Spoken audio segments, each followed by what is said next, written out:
রমজান মাসে এতেকাফ করা একটি গুরুত্বপূর্ণ ইবাদত, বিশেষ করে শেষ 10 দিনে। তবে কেউ যদি একদিনের জন্য এতেকাফ করে তাতেও বিশেষ সওয়াব রয়েছে। আল্লাহর সন্তুষ্টির জন্য যে একদিনের এতেকাফ করে, আল্লাহ তার ও জাহান্নামের মধ্যে 3 খন্দক দূরত্ব সৃষ্টি করে দেন।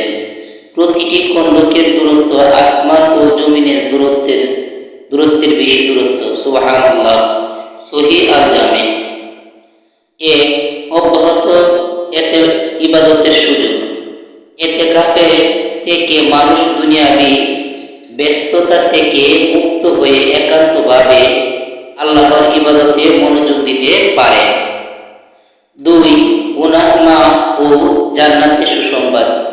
হাদিসে এসেছে, যে ব্যক্তি আল্লাহর সন্তুষ্টির জন্য একদিন এতেকাফ করে, আল্লাহ তার ও জাহান্নামের মধ্যে 3 খন্দক দূরত্ব সৃষ্টি করে দেন। তাবারানী। 3, লাইলাতুল কদর পাওয়ার সম্ভাবনা। যদি এতেকাফ রমজানের শেষ দশকে হয়, তাহলে লাইলাতুল কদরের বরকত পাওয়ার সুযোগ থাকে। 4, নামাজ, কোরআন তিলাওয়াত ও দোয়ার বিশেষ পরিবেশ। মসজিদে অবস্থান করলে নফল ইবাদত, কোরআন তিলাওয়াত ও জিকির আজকার করার সুযোগ বেশি থাকে।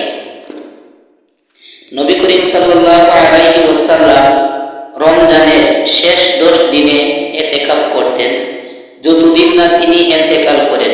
এরপর তার স্ত্রীগণ এতেকাফ করতেন। সহিহ বুখারী 2026।